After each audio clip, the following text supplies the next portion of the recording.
प्रणाम भाइयों। किसी ने मुझसे प्रश्न किया है कि हमारा यहाँ अस्तित्व क्या है। तो भाइयों, मैं यही बताना चाहता हूँ कि हमारा यहाँ कुछ भी अस्तित्व नहीं है। सिर्फ एक इल्यूज़न है, एक झूठ की दुनिया में जी रहे हैं हम। यहाँ कुछ भी सत्य नहीं है, सिर्फ अंधकार है।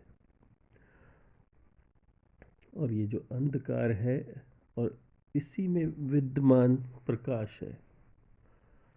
मगर हमारा जो शरीर, जो हमारी इंद्रियां, जो हमारी आँखें बनी हैं, वो इसी अंधकार से बनी है और अंधकार में ही मिट जाती हैं। तो अंधा क्या देखेगा अंधे को? अब बताइए, कुछ देख ही नहीं पाएगा। तो जो प्रकाश तत्व है वो बिल्कुल डिफरेंट तत्व है। वो इस पांच तत्वों की दुनिया से परे है, पर उसी पे ये अंधकार की दुनिया बनी हुई है। तो यदि हमें उस प्रकाश को देखना है तो अपने अंदर प्रकाश को धारण करना पड़ेगा, तभी हम उस प्रकाश को देख पाएंगे ना।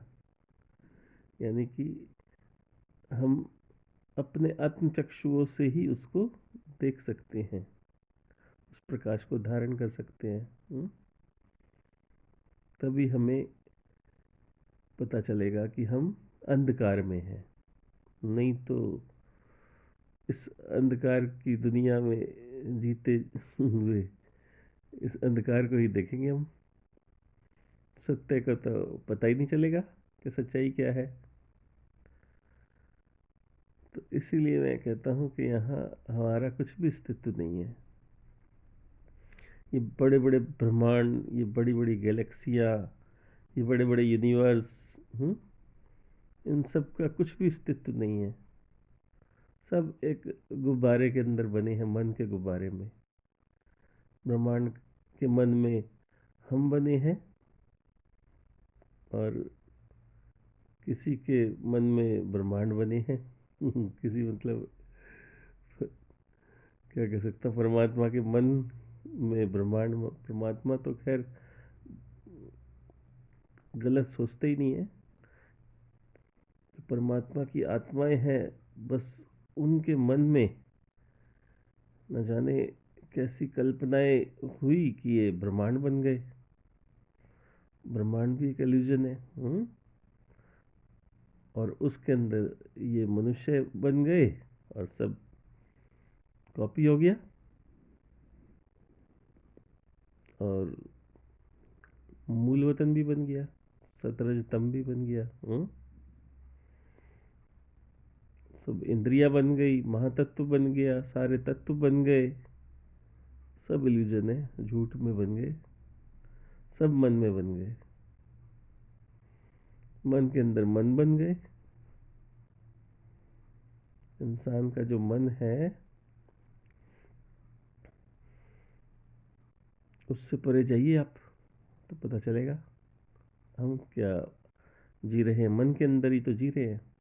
मन के अंदर कल्पनाएं हैं, मन के अंदर हमारे रिश्ते हैं, मन में ही मैं और मेरा है, मन में ही अहंकार है, मन से ही ये इंद्रियां काम करती हैं। मन ही तो इंद्रियों का राजा है। यानी कि सारा कार्य ये मन करा रहा है।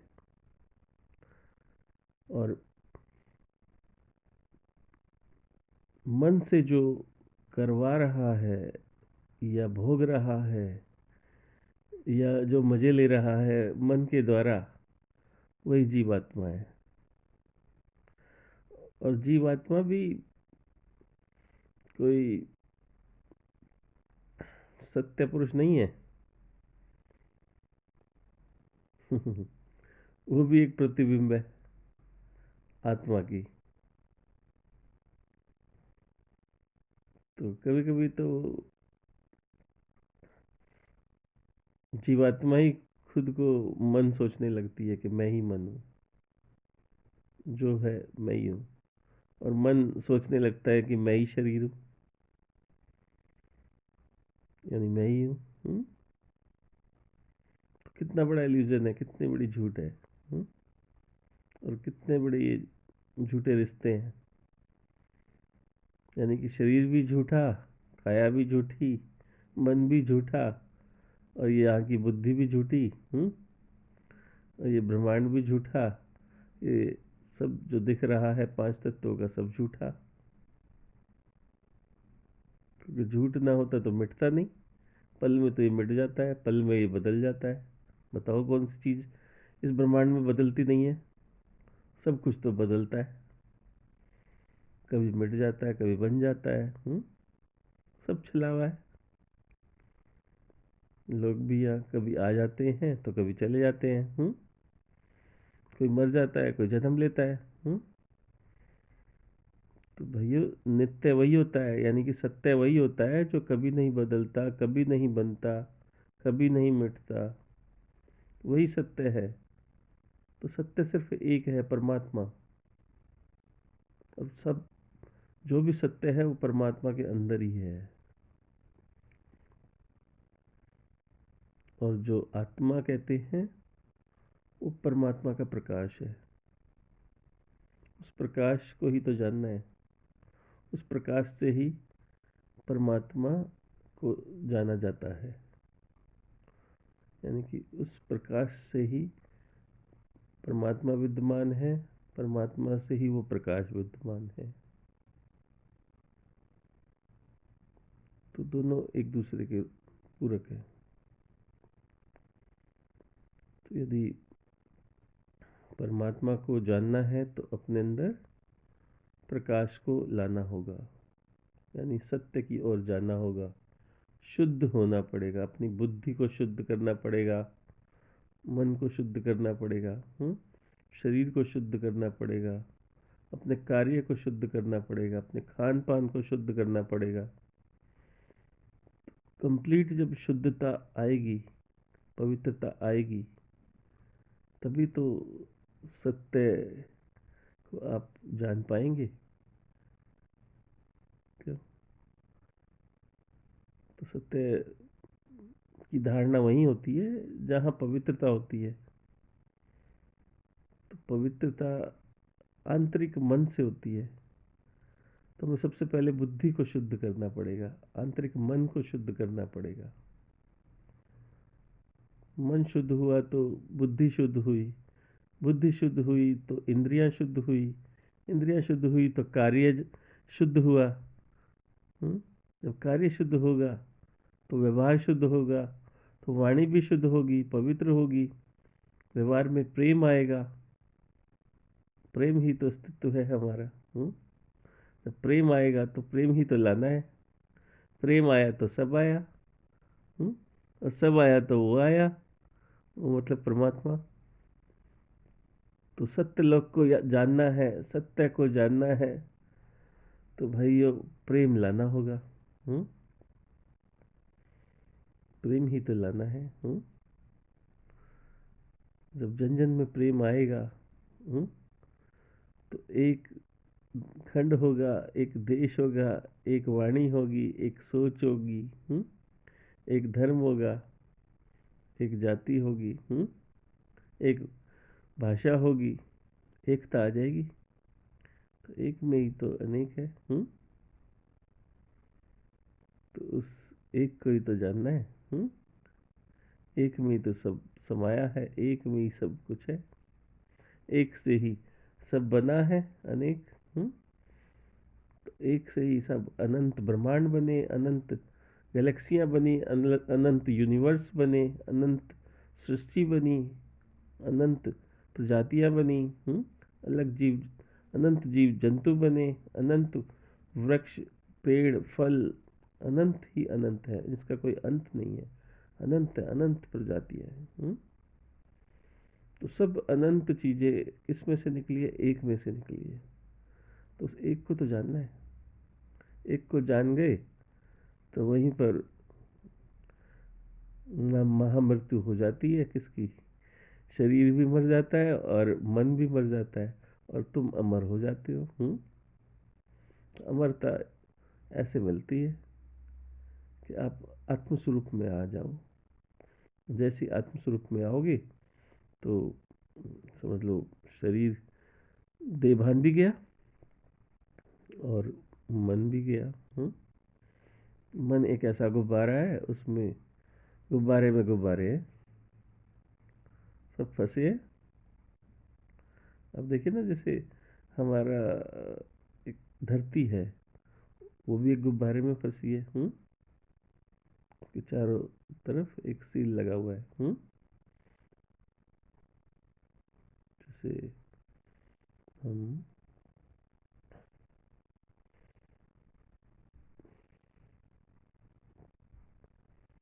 ना, मुझे याद नहीं आ रहा कहते हैं। तो हर कोई अपने आवरण में फंसा है। जैसे धरती का चक्कर लगा रहा है चंद्रमा, वो बाहर भी नहीं जा सकता। ओजोन लेयर जिसे कहते हैं, ओजोन लेयर, ओजोन लेयर में सब फंसे हैं। किसी की छोटी ओजोन लेयर है, किसी की बड़ी है। मतलब गुब्बारे के अंदर गुब्बारा है। जैसे हमारा एक ओरा है, हमारे मन का ओरा, हमारी बुद्धि का ओरा, शरीर का ओरा, हर एटम का ओरा है।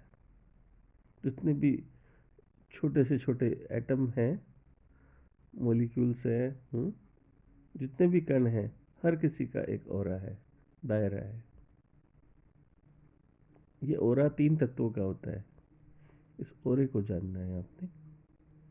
जब इंसान मर जाता है तो पानी और मिट्टी तो जल जाती है, मगर 3 तत्व रह जाते हैं, जिसे कहते हैं अग्नि, आकाश और वायु। तो इन तीनों चीज़ों से ओरा तैयार होता है। तो ये तीनों चीज़ हमेशा जिंदा रहती है इस ब्रह्मांड में, और यही अपने साथ मन को लेके घूमती है। इसी के अंदर मन वाली बुद्धि होती है। और इसी में संस्कार होते हैं, इसी में वासनाएं होती हैं, इसी में विचार होते हैं। तो इस पोटली को लेके ये घूमती रहती है। जैसे ही शरीर मरा और ये आज़ाद हो गई और ब्रह्मांड में घूमती रहेगी। तो जो गुब्बारा बना है, इसका जो दायरा बना है, उसी में ये रहेगी, क्योंकि वही इसका घर है। यानी कि कोई मनुष्य यदि इस धरती पर मरता है तो वो धरती पर ही घूमेगा, धरती की जो ओजोन लेयर है उसके अंदर ही रहेगा, 3 तत्वों का। और कर्म करने के लिए फिर से आ जाएगा, कर्म बंधन के कारण फिर जन्म ले लेगा वो, फिर उसे फल मिलेगा।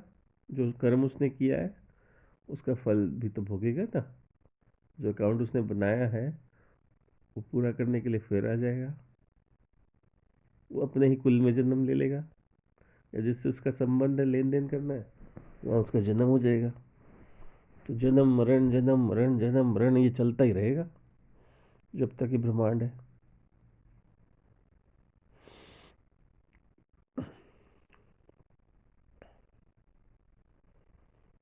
तो इस जन्म से पीछा छुड़ाना है तो भाइयों, आत्मा को धारण करना पड़ेगा, यानी सत्य को धारण करना पड़ेगा, सत्य को जानना पड़ेगा। जीव को मरना पड़ेगा, आत्मा को जानना पड़ेगा।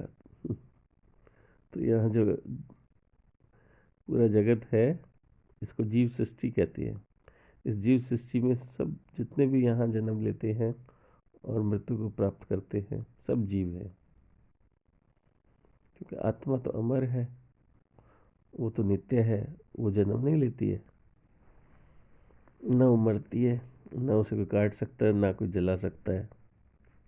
वो तो अमर है, परमात्मा का अंग है वो। आप ये भी नहीं कह सकते कि वो परमात्मा का अंश है। मतलब अंश तो पैदा होता है ना, तो आत्मा ना पैदा होती है ना मरती है। ना परमात्मा को आप बाप फादर कह सकते हो, बाप कह सकते हो। अंग है वो। अंग मतलब जैसे आपकी छोटी उंगली है कोई। हम्म? इसी तरह आप परमात्मा के अंग हैं, आत्मा है यदि तो।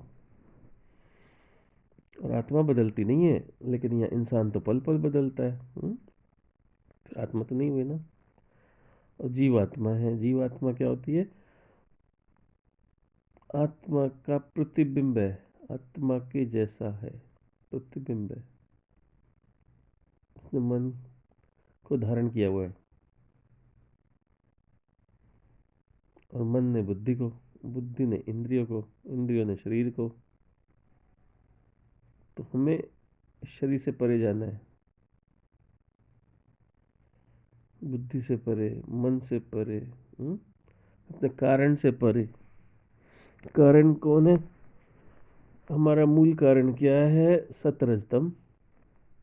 उससे भी परे जाना है, क्योंकि उसी के कारण ये सब ड्रामा बना है, नकली।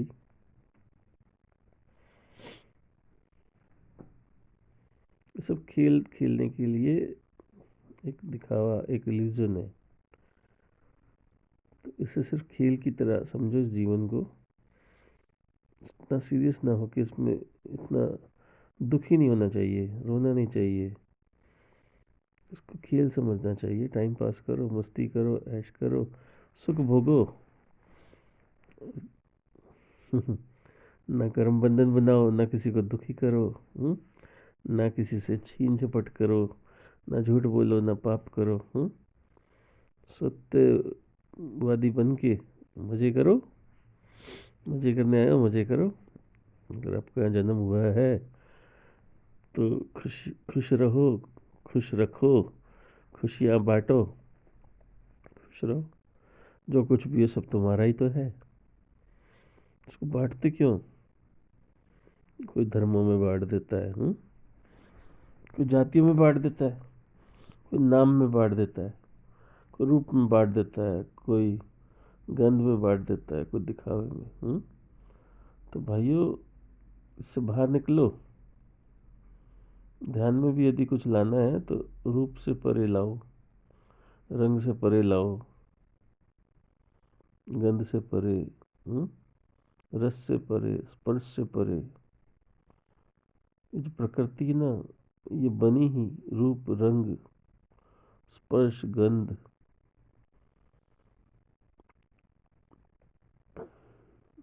रस, 5 तत्वों से बनी है। तो आपको इन पांचों से परे जाना है। रूप, रंग, रस, गंध, स्पर्श, इन पांचों से परे ध्यान कीजिए, तभी आप सत्य को देख पाएंगे। अब इन पांचों से देखो बना है तन मात्राएं। तन मात्राओं से बने हैं 5 तत्व। 5 तत्व आपस में मिलके ये वस्तुएं बनाते हैं, पदार्थ बनाते हैं। जो भी अपनी केमिस्ट्री पढ़ी है समझ लो। केमिस्ट्री में जितने भी फार्मूलाज हैं, जो भी कुछ है, सब उसी से निकला है।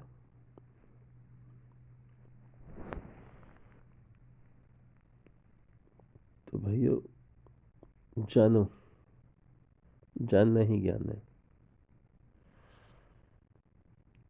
अंधे ना बनो। लोग क्या करते हैं, अंधे की लाठी पकड़ के अंधे की तरह किसी ने लाठी दे दी परमात्मा के नाम की, ले ये तेरा ग्रुप है, ये तेरा कुल है, ये तेरे देवता है, ये तेरे परमात्मा है, बस इनका नाम जपे जा तो पार हो जाएगा। यानी कि दूसरे की लाठी से चल रहे हैं सब। खुद को जानते ही नहीं। अरे खुद को जानोगे तो भाइयों खुदा बन जाओगे, यानी खुदा को जान लोगे, खुद खुदा बन जाओगे। मतलब तुम्हारा मैं का अस्तित्व मिट जाएगा, और तुम सब जान जाओगे कि मैं कौन हूँ। अब जान जाओगे कि जो वो है वो वही मैं हूँ, दूसरा तो कोई है नहीं। क्योंकि परमात्मा एक रस है, एक रस उसको कहते हैं जो उसमें से कुछ ना आए ना उसमें कुछ जाए। तो लोगों का बड़ा भ्रम है कि हम परम धाम से आए हैं या हम जन्नत से आए हैं, हम जन्नत में चले जाएंगे। भाइयों, ये बहुत बड़ी भूल है।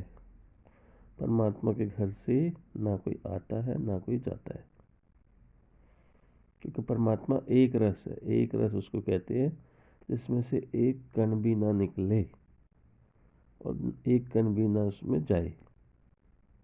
एक रस उसे कहते हैं।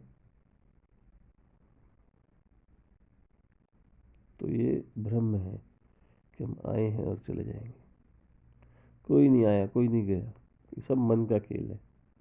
मन को समझो, मन की अवस्थाओं को समझो, मन के कार्य को समझो। सब इल्यूजन है। मन की 5 अवस्थाओं को समझो। जिसे मूड अवस्था कहते हैं, क्षिप्त अवस्था कहते हैं, विक्षिप्त अवस्था कहते हैं, एकाग्र अवस्था कहते हैं, निरुद्ध अवस्था कहते हैं। तो जब आप निरुद्ध अवस्था को धारण करोगे ना, तभी बाहर निकल पाओगे। एकाग्रता आएगी जब, एकाग्रता तब आएगी जब आप मूड अवस्था से बाहर निकलोगे, जिद्दीपन से बाहर निकलोगे। मन को समझो भाइयों, मन को समझना ही जीवन को समझना है। यदि ये जीवन को समझ गए तो आप बार बार इन कर्म बंधनों में नहीं फंसोगे, न कर्मों का फल भोगना पड़ेगा, न दुखी रहोगे, न रोगे, न भयभीत रहोगे। भय भी खत्म हो जाएगा, डर भी खत्म हो जाएगा, दुख भी खत्म हो जाएगा। ये बीमारियां तो शरीर को आनी है, ये तो नेचुरल है। लेकिन जो मन का दुख होता है, मानसिक दुख होता है, वो खत्म हो जाएगा आपका। मानसिक भय खत्म हो जाएगा, एक आज़ादी मिल जाएगी, एक आत्मबल मिलेगा, एक जोश आ जाएगा, नया सवेरा होगा। तो जीवन को बदलो भाइयों। मैं तो यही कहूँगा कि भैया, यहाँ पर यदि तुम्हें मानव शरीर मिला है, बुद्धि मिली है, एक कार्य जगत मिला है, तो इसको समझो। अपना समय वेस्ट ना करो, जीवन को नष्ट ना करो, खुश रहो, प्रेम से रहो, सब कुछ समझो।